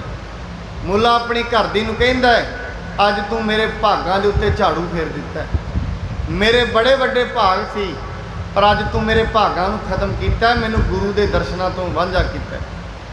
ਇਸ ਕਰਕੇ ਉਹ ਕਹਿੰਦਾ ਹੁਣ ਮੈਨੂੰ ਪਤਾ ਨਹੀਂ ਜ਼ਿੰਦਗੀ 'ਚ ਕਿੰਨੇ ਚੱਕਰ ਕੱਟਣੇ ਪੈਣਗੇ। 250 ਸਾਲ ਤੋਂ ਬਾਅਦ ਸ਼੍ਰੀ ਨਾਂਦੇੜ ਸਾਹਿਬ ਦੀ ਧਰਤੀ 'ਤੇ ਸ਼ਿਕਾਰ ਘਾਟ ਦੇ ਸਥਾਨ 'ਤੇ ਗੁਰੂ ਗੋਬਿੰਦ ਸਿੰਘ ਜੀ ਨੇ ਉਹਦਾ ਉਧਾਰ ਕੀਤਾ ਖਰਗੋਸ਼ ਦੀ ਜੂਨ 'ਚੋਂ। ਇਸ ਕਰਕੇ ਜੇ ਇੱਕ ਵਾਰੀ ਗੁਰੂ ਤੋਂ ਬੇਮੁਖ ਹੋ ਜਾਏ, ਬਾਣੀ ਕਹਿੰਦੀ ਹੈ ਜੇ ਕੋ ਗੁਰ ਤੇ ਬੇਮੁਖ ਹੋਵੇ ਬਿਨ ਸਤਿਗੁਰ ਮੁਕਤ ਨਾ ਪਾਵੇ। ਪਾਵੇ ਮੁਕਤ ਨਾ ਹੋਰ ਥੈ ਕੋਈ, ਪੁੱਛੋ ਵਿਵੇਕੀਆਂ ਜਾਏ। ਕਹਿੰਦੇ ਗਿਆਨ ਹੈ ਜਿਨ੍ਹਾਂ ਕੋਲ, ਜਿਨ੍ਹਾਂ ਨੂੰ ਅਗਲੀ ਤੇ ਪਿਛਲੀ ਸੋਝੀ ਹੋ ਗਈ ਹੈ, ਉਹਨਾਂ ਨੂੰ ਇੱਕ ਵਾਰੀ ਜਾ ਕੇ ਪੁੱਛੋ ਗੁਰੂ ਦੀ ਸੰਗਤ ਤੋਂ ਆਉਣ ਤੋਂ ਬਿਨਾ ਮਨੁੱਖ ਨੂੰ ਮੁਕਤੀ ਮਿਲ ਸਕਦੀ ਹੈ। ਉਹ ਇੱਕੋ ਲਾਈਨ ਦੇ ਵਿੱਚ ਕਹਿਣਗੇ ਭਾਈ ਗੁਰੂ ਤੋਂ ਬਿਨਾ ਕਦੇ ਕਿਸੇ ਨੂੰ ਮੁਕਤੀ ਨਹੀਂ ਮਿਲੀ, ਗੁਰੂ ਬਿਨਾ ਗਤ ਨਹੀਂ ਹੁੰਦੀ। ਇਸ ਕਰਕੇ ਗੁਰੂ ਦੀ ਬਾਣੀ ਤੇ ਮਨੁੱਖ ਨੂੰ ਪੜ੍ਹਨੀ ਪੈਂਦੀ ਹੈ। ਸਭ ਵਿਦ ਅਚਰਜ ਦੇਖ ਕੇ ਚੱਲਿਓ ਪੰਥ ਤਬ ਧਾਏ। ਉਹ ਗੁਰੂ ਦੇ ਸਿੱਖ ਨੇ ਸਾਰੀਆਂ ਘਟਨਾਵਾਂ ਵੇਖੀਆਂ। ਪਹਿਲਾਂ ਤੇ ਉਹ ਸਿੱਖ ਦੇ ਘਰ ਦਾ ਹਾਲ ਵੇਖਿਆ, ਗਰੀਬੀ ਦੇ ਵਿੱਚ ਆਪਣੀ ਲੜਕੀ ਵੇਚ ਕੇ ਪੈਸੇ ਲੈ ਆਇਆ। ਫਿਰ ਉਹਨੇ ਹਾਲ ਵੇਖਿਆ ਇੱਕ ਸਾਧ ਦਾ, ਉਹਦੇ ਅੱਗੇ ਕੋਈ ਪੈਸੇ ਧਰ ਗਿਆ ਤਾਂ ਕੋਈ ਨਹੀਂ, ਚੁੱਕ ਕੇ ਲੈ ਗਿਆ ਤਾਂ ਕੋਈ ਨਹੀਂ। ਤੀਜੀ ਘਟਨਾ ਵੇਖਦਾ ਹੈ ਪੰਛੀਆਂ ਨੇ ਉਹਦੇ ਪਿੱਛੇ ਅੱਗ ਵਿੱਚ ਛਾਲ ਮਾਰ ਦਿੱਤੀ ਹੈ। ਇਹ ਤਿੰਨੇ ਘਟਨਾਵਾਂ ਵੇਖ ਕੇ ਗੁਰੂ ਨਾਨਕ ਸਾਹਿਬ ਜੀ ਦੇ ਕੋਲ ਚਲਾ ਗਿਆ ਹੈ। ਪਹੁੰਚੋ ਪੁਰ ਕਰਤਾਰ ਮਝਾਰੀ, ਸਰਬ ਦਰਬ ਧਰ ਗੁਰੂ ਅਗਾਰੀ। ਗੁਰੂ ਸਾਹਿਬ ਜੀ ਦੇ ਕੋਲ ਪਹੁੰਚਿਆ, ਹੱਥ ਜੋੜ ਕੇ ਪੈਸੇ ਰੱਖ ਕੇ ਮਹਾਰਾਜ ਜੀ ਦੇ ਅੱਗੇ ਮਹਾਰਾਜ ਜੀ ਨੂੰ ਬੇਨਤੀ ਕਰਦਾ ਹੈ। ਹਾਥ ਜੋੜ ਕੇ ਬੰਧਨ ਕੀਨੀ, ਲੈਨ ਉਪਦੇਸ਼ ਜਾਸ ਮਤ ਭੀਨੀ। ਹੱਥ ਜੋੜ ਕੇ ਬੇਨਤੀ ਕਰਦਾ ਹੈ ਕਿਉਂਕਿ ਉਹਦਾ ਦਿਲ ਕਰਦਾ ਹੈ ਮੈਂ ਗੁਰੂ ਤੋਂ ਚੰਗਾ ਉਪਦੇਸ਼ ਲੈ ਕੇ ਜਾਵਾਂ। ਬੋਲੇ ਪ੍ਰਭ ਨਿਸ਼ਾ ਤਬ ਹੋਈ, ਪ੍ਰਥਮ ਆਏ ਕੈ ਬੂਝਿਓ ਜੋਈ। ਮਹਾਰਾਜ ਕਹਿੰਦੇ ਭਾਈ ਸਿੱਖਾ ਤੇਰੇ ਸਵਾਲ ਦਾ ਜਵਾਬ ਤੈਨੂੰ ਮਿਲਿਆ ਕਿ ਨਹੀਂ, ਤੇਰੀ ਤਸੱਲੀ ਹੋਈ ਹੈ ਕਿ ਨਹੀਂ ਹੋਈ ਹੈ। ਕਹਿ ਸਿੱਖ ਮੈਂ ਕਛੂ ਨਾ ਜਾਣੋ, ਸਮਝਾਵੋ ਅਬ ਕਰੋ ਬਖਾਨੋ। ਮਹਾਰਾਜ ਜੀ ਨੂੰ ਕਹਿੰਦਾ ਸੱਚੇ ਪਾਤਸ਼ਾਹ ਮੈਂ ਕੁਝ ਨਹੀਂ ਸਮਝਿਆ। ਹੱਥ ਜੋੜ ਕੇ ਕਹਿੰਦਾ ਸੱਚੇ ਪਾਤਸ਼ਾਹ ਸਾਹਿਬ ਸ੍ਰੀ ਗੁਰੂ ਨਾਨਕ ਦੇਵ ਜੀ ਤੁਸੀਂ ਹੀ ਕਿਰਪਾ ਕਰੋ, ਮੇਰੀ ਬੁੱਧੀ ਇੰਨੀ ਨਹੀਂ ਮੈਂ ਤੁਹਾਡੀਆਂ ਗਹਿਰੀਆਂ ਰਮਜ਼ਾਂ ਨੂੰ ਸਮਝ ਸਕਾਂ, ਮੇਰੇ ਤੇ ਕਿਰਪਾ ਕਰੋ, ਮੈਨੂੰ ਇਹ ਰਮਜ਼ ਸਮਝਾਉਣੀ ਕਰੋ। ਸ੍ਰੀ ਪ੍ਰਭ ਬੋਲੇ ਸਿੱਖ ਤੈਂ ਜੈਸੋ ਦੇਖਿਓ ਜਾਏ। ਗੁਰੂ ਜੀ ਕਹਿੰਦੇ ਤੂੰ ਸਿੱਖ ਵੇਖਿਆ ਸੀ, ਜਿਹੋ ਜਿਹਾ ਤੂੰ ਜਾ ਕੇ ਸਿੱਖ ਵੇਖਿਆ ਹੈ। ਗੁਰ ਕੋ ਸਰਬਸ ਜਾਣ ਕੇ ਸੂਤਾ ਵੇਚ ਧਨ ਲਿਆਏ। ਕਹਿੰਦੇ ਉਹ ਸਿੱਖ ਦੀ ਕਹਾਣੀ ਵੇਖ, ਸਾਰਾ ਕੁਝ ਵੇਚ ਵੱਟ ਕੇ ਆਪਣੀ ਲੜਕੀ ਨੂੰ ਵੇਚ ਕੇ ਗੁਰੂ ਦੇ ਅਰਥ ਪੈਸਾ ਲੈ ਕੇ ਆਇਆ ਹੈ। ਸਿੱਖ ਹੋਣ ਜੇ ਮਨ ਲਲਚਾਵੇ, ਤਿਸ ਸਮ ਬਨਹੂ ਪਰਮਗਤ ਪਾਵੇ। ਹੁਣ ਮਹਾਰਾਜ ਕਹਿੰਦੇ ਤੇਰਾ ਪਹਿਲਾ ਸਵਾਲ ਸੀ ਸਿੱਖੀ ਚੰਗੀ ਹੈ, ਕਹਿੰਦੇ ਜੇ ਸਿੱਖ ਬਣਨਾ ਹੈ ਉਹਦੇ ਵਾਂਗੂ ਬਣਨਾ ਪਏਗਾ। ਗੁਰੂ ਦੇ ਵਾਸਤੇ ਆਪਣੀ ਜਾਨ ਵੀ ਨਿਸ਼ਾਵਰ ਕਰਨੀ ਪਈ ਤੇ ਕਰਨੀ ਚਾਹੀਦੀ ਹੈ। ਕਹਿੰਦੇ ਜੇ ਤੂੰ ਸਿੱਖੀ ਚਾਹੁੰਦਾ ਹੈ ਫਿਰ ਉਹਦੇ ਬਰਾਬਰ ਬਣੀ, ਘਰ ਦੇ ਵਿੱਚ ਕੁਝ ਵੀ ਨਾ ਹੋਏ, ਆਪਣੀ ਲੜਕੀ ਨੂੰ ਵੇਚ ਕੇ ਵੀ ਪੈਸੇ ਲੈ ਆ।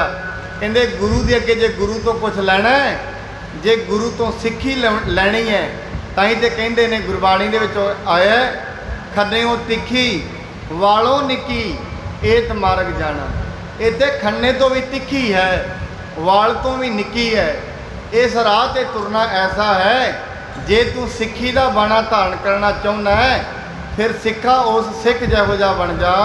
ਜੇ ਤੂੰ ਚਾਹਤ ਕਰਨ ਫਕੀਰੀ, ਉਰਤੇ ਤਜੋ ਹਰਕ ਦਿਲ ਕੀਰੀ। ਕਹਿੰਦੇ ਇਹ ਜੇ ਤੂੰ ਚਾਹੁੰਦਾ ਹੈ ਫਕੀਰ ਬਣਨਾ ਹੈ, ਫਿਰ ਦਿਲ ਦੇ ਵਿੱਚੋਂ ਖੁਸ਼ੀ ਤੇ ਗਮੀ ਛੱਡ ਦੇ।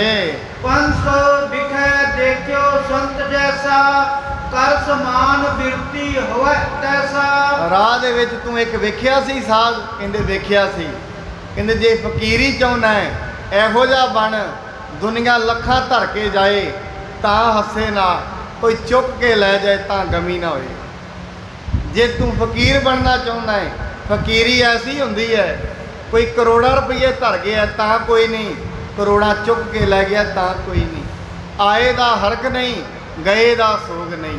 ਗੁਰੂ ਗੋਬਿੰਦ ਸਿੰਘ ਜੀ ਮਹਾਰਾਜ 4 ਪੁੱਤਰ ਹੋਏ, ਆਉਂਦਿਆਂ ਦਾ ਹਰਕ ਕੋਈ ਨਹੀਂ, 4 ਦੇ 4 ਚਲੇ ਗਏ, ਜਾਂਦਿਆਂ ਦੀ ਗਮੀ ਕੋਈ ਨਹੀਂ। ਆਏ ਨੇ 4, ਕੋਈ ਹਰਕ ਨਹੀਂ, ਜਿੱਦਣ ਜਾ ਰਹੇ ਨੇ ਚਮਕੌਰ ਦੀ ਗੜੀ ਤੋਂ ਜੈਕਾਰਾ ਦੇ ਰਹੇ ਨੇ ਸੱਚੇ ਪਾਤਸ਼ਾਹ। ਇੱਕ ਪਿਤਾ ਹੈ, ਪਿਤਾ ਦੀ ਖੁਸ਼ੀ ਹੈ, ਪਿਤਾ ਜ਼ਿੰਦਗੀ ਦੇ ਵਿੱਚ ਜਿਉ ਰਹੇ ਨੇ ਪਿਤਾ ਦੇ ਨਾਲ।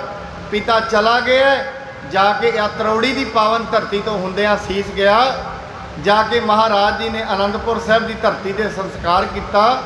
ਪਾਵਨ ਸੀਸ ਦਾ ਗਮੀ ਕੋਈ ਨਹੀਂ, ਅਥਰੂ ਨਹੀਂ ਹੈ। ਕਹਿੰਦੇ ਐਸੀ ਹੋਣੀ ਚਾਹੀਦੀ ਹੈ ਫਕੀਰੀ, ਸਭ ਕੁਝ ਆ ਜਾਏ ਤਾਂ ਕੁਛ ਨਾ ਕਹੇ, ਸਭ ਕੁਝ ਚਲਾ ਜਾਏ ਤਾਂ ਗਮੀ ਨਾ ਹੋਏ। ਪਾਏ ਪਦਾਰਥ ਹਰਕ ਨਾ ਕੀਨਾ, ਗਇਓ ਪਾਸ ਤੇ ਸ਼ੋਕ ਨਾ ਕੀਨਾ।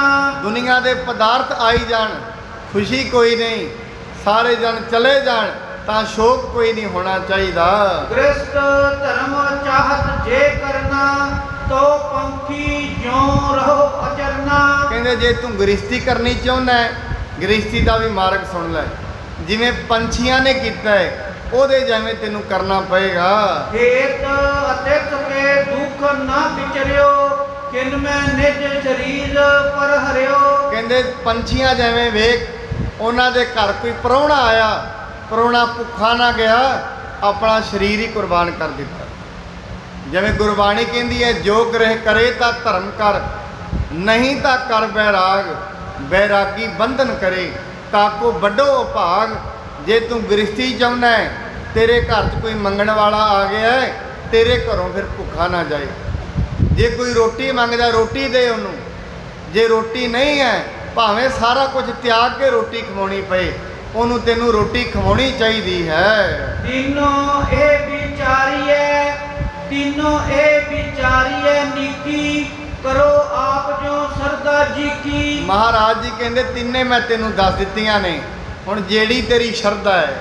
ਜੇ ਸਿੱਖੀ ਚਾਹੁੰਦਾ ਹੈ ਉਹ ਕਰ ਲਾ, ਫਕੀਰੀ ਚਾਹੁੰਦਾ ਹੈ ਉਹ ਕਰ ਲਾ, ਜੇ ਗ੍ਰਸਤੀ ਮਾਰਗ ਚਾਹੁੰਦਾ ਹੈ ਇਹ ਵੀ ਤੂੰ ਧਾਰਨ ਕਰ ਸਕਦਾ ਹੈ। ਸੁਣ ਕੇ ਸਿੱਖ ਅਤਰੀਜ ਧਰਨੇ, ਕਹੇ ਕੋ ਭਇਓ ਸਮਰੱਥ ਨਾ ਕਰਨੇ। ਕਹਿੰਦੇ ਹੱਥ ਜੋੜ ਕੇ ਕਹਿਣ ਲੱਗਿਆ, ਮਹਾਰਾਜ ਆਪਣੇ ਦਿਲ ਵਿੱਚ ਸੋਚਦਾ ਹੈ ਮੇਰੇ ਵਿੱਚ ਇੰਨੀ ਸਮਰੱਥਾ ਨਹੀਂ, ਆਪਣੀ ਲੜਕੀ ਨੂੰ ਵੇਚ ਕੇ ਗੁਰੂ ਦੇ ਵਾਸਤੇ ਏਡਾ ਕੁਝ ਕਰਦੇ ਆ, ਆਪਣੇ ਪਰਿਵਾਰ ਨੂੰ ਹੀ ਗੁਰੂ ਦੇ ਅਰਥ ਸਮਰਪਣ ਕਰਦੇ ਆ, ਐਸੀ ਮੇਰੇ ਵਿੱਚ ਸਮਰੱਥਾ ਨਹੀਂ ਹੈ। ਹਾਥ ਜੋੜ ਕੇ ਬਚਨ ਬਖਾਨੇ, ਇਹ ਤਿੰਨੋਂ ਦੁਸਤਰ ਮੈਂ ਜਾਣੇ। ਹੱਥ ਜੋੜ ਕੇ ਕਹਿਣ ਲੱਗਿਆ, ਮਹਾਰਾਜ ਇਹ ਤਿੰਨੋਂ ਹੀ ਔਖੇ ਨੇ।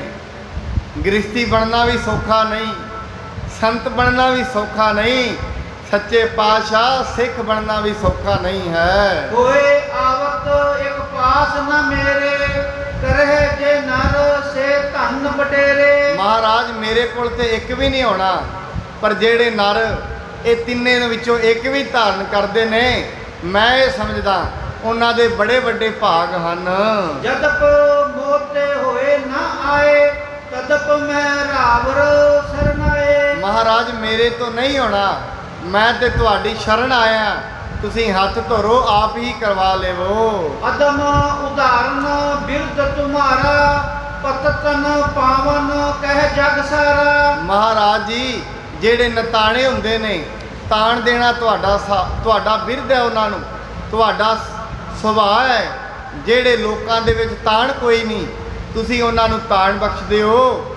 ਸਾਹਿਬ ਸ੍ਰੀ ਗੁਰੂ ਗ੍ਰੰਥ ਸਾਹਿਬ ਜੀ ਮਹਾਰਾਜ ਜਿਹੜੇ ਤੁਹਾਡੇ ਦੁਆਰੇ ਤੇ ਆਉਂਦੇ ਨੇ, ਜੇ ਕੋਈ ਗਰੀਬ ਆਉਂਦਾ ਹੈ ਤੁਸੀਂ ਉਹਨੂੰ ਸਹਿਬੀ ਬਖਸ਼ ਦਿੰਦੇ ਹੋ। ਇਸ ਕਰਕੇ ਮੇਰੇ ਵਿੱਚ ਇਹ ਸਮਰੱਥਾ ਨਹੀਂ, ਮੈਂ ਤਿੰਨਾਂ ਵਿੱਚੋਂ ਇੱਕ ਵੀ ਧਾਰਨ ਕਰ ਸਕਾਂ। ਸਾਹਿਬ ਮਹਾਰਾਜ ਜੀ ਤੁਸੀਂ ਮੈਨੂੰ ਥਾਪੀ ਦਿਓ, ਮੈਂ ਤੁਹਾਡੀ ਇਸ ਸਿੱਖੀ ਦੇ ਵਿੱਚੋਂ ਇੱਕ ਵੀ ਮਾਰਗ ਆਪਣੀ ਜ਼ਿੰਦਗੀ 'ਚ ਅਪਣਾ ਸਕਾਂ। ਕਿਰਪਾ ਧਾਰ ਮੇਰੀ ਗਤ ਕੀਜੈ, ਹਉ ਅਸਮਰੱਥ ਵੱਡੋ ਲਖ ਲੀਜੈ। ਮਹਾਰਾਜ ਮੈਂ ਤੇ ਵੱਡਾ ਅਸਮਰਥ ਹਾਂ, ਮੈਂ ਤੇ ਤਿੰਨੇ ਹੀ ਵੇਖ ਲਈਆਂ ਨੇ, ਮੇਰੇ ਤੇ ਵਸਦੀ ਤਿੰਨਾਂ ਵਿੱਚੋਂ ਇੱਕ ਵੀ ਨਹੀਂ।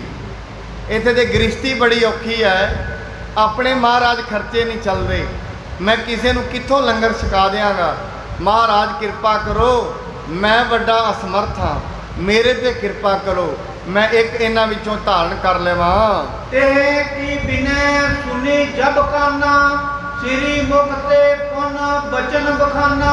ਮਹਾਰਾਜ ਜੀ ਨੇ ਜਦੋਂ ਉਹਦੀ ਵਿਣਤੀ ਸੁਣੀ, ਸਾਹਿਬ ਸ੍ਰੀ ਗੁਰੂ ਨਾਨਕ ਦੇਵ ਜੀ ਨੇ ਆਪਣੇ ਮੁਖਾਰਬਿੰਦ ਤੋਂ ਮਿੱਠੀ ਬਾਣੀ ਬੋਲੀ ਹੈ।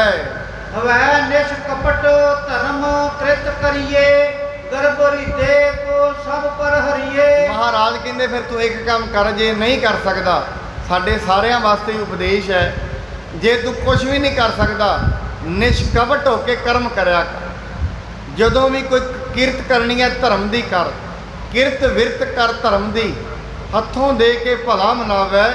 ਜੇ ਤੂੰ ਕਿਰਤ ਕਰਨੀ ਹੈ ਫਿਰ ਧਰਮ ਦੀ ਕਰ, ਕਪਟੀ ਨਾ ਕਰ, ਕਿਸੇ ਨਾਲ ਚੋਰੀ ਨਾ ਕਰ, ਨਾਲ ਦੀ ਨਾਲ ਜੋ ਵੀ ਧਨ ਕਮਾ ਕੇ ਲਿਆਏ ਆਪਣੇ ਦਿਲ ਵਿੱਚ ਘਮੰਡ ਨਾ ਕਰੀ, ਹੰਕਾਰ ਨਾ ਧਾਰੀ, ਇਹ ਪੈਸਾ ਮੈਂ ਕਮਾਇਆ ਹੈ। ਸਿੱਖਨ ਸੇਵ ਕਰੋ ਮਨ ਨੀਵੇ, ਸਨੈ ਸਨੈ ਤੇਰੀ ਗਤ ਥੀਵੇ। ਮਹਾਰਾਜ ਕਹਿੰਦੇ ਕੋਈ ਸਿੱਖ ਤੇਰੇ ਘਰ ਆਏ, ਕੋਈ ਨਾਮ ਜਪਣ ਵਾਲੇ ਬਾਣੀ ਪੜ੍ਹਨ ਵਾਲੇ ਆਉਣ, ਮਨ ਨੀਵਾ ਕਰਕੇ ਉਹਨਾਂ ਦੀ ਸੇਵਾ ਕਰਿਆ ਕਰ, ਹੌਲੀ ਹੌਲੀ ਤੇਰੀ ਗਤੀ ਹੁੰਦੀ ਜਾਏਗੀ, ਤੇਰੀ ਮੁਕਤੀ ਹੋ ਜਾਏਗੀ। ਸੁਨ ਉਪਦੇਸ਼ ਕਰਨ ਸੋ ਲਾਗਾ, ਸੇਵਾ ਵਿਖੈ ਵੱਡੋ ਅਨੁਰਾਗਾ। ਗੁਰੂ ਜੀ ਦਾ ਇਹ ਉਪਦੇਸ਼ ਸੁਣਿਆ ਵੀ ਸੇਵਾ ਕਰਨੀ ਚਾਹੀਦੀ ਹੈ, ਹੌਲੀ ਹੌਲੀ ਉਹ ਸਿੱਖ ਬੜੀ ਸੇਵਾ ਕਰਨ ਲੱਗ ਪਿਆ ਹੈ। ਸਮਾ ਪਾਏ ਸਿਮਰਨ ਸਤਨਾਮੂ, ਲਿਵ ਲਾਗੀ ਮਤ ਭੀ ਅਬਰਾਮੂ। ਕਹਿੰਦੇ ਹੌਲੀ ਹੌਲੀ ਸੇਵਾ ਕਰਦਿਆਂ ਕਰਦਿਆਂ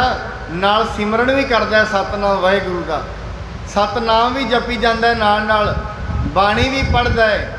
ਇਹ ਸਿਮਰਨ ਤੇ ਬਾਣੀ ਦਾ ਐਸਾ ਪ੍ਰਭਾਵ ਉਹਦੇ ਤੇ ਪਿਆ, ਬਾਣੀ ਪੜ੍ਹਦਿਆਂ ਪੜ੍ਹਦਿਆਂ ਸਤਨਾਮ ਜਪਦਿਆਂ ਜਪਦਿਆਂ ਉਹਦੀ ਲਿਵ ਲੱਗਣ ਲੱਗ ਗਈ ਪਰਮਾਤਮਾ, ਤੇ ਉਹਦੀ ਜਿਹੜੀ ਬੁੱਧੀ ਬੜੀ ਸੋਹਣੀ ਬਣ ਗਈ ਹੈ। ਮੁਕਤ ਉਚਿਤ ਭਾ ਸ੍ਰੀ ਗੁਰ ਕਰਨਾ, ਛੂਟਿਓ ਕਸ਼ਟ ਜਗ ਜਨਮ ਰੂ ਮਰਨਾ। ਉਹ ਕਹਿੰਦੇ ਨੇ ਤਰਸ ਪਿਆ ਮਿਹਰਾਮਤ ਹੋਈ, ਸਤਿਗੁਰ ਸੱਜਣ ਮਿਲਿਆ, ਨਾਨਕ ਨਾਮ ਮਿਲੈ ਤਾਂ ਜੀਵਾ, ਤਨ ਮਨ ਥੀਵੈ ਹਰਿਆ।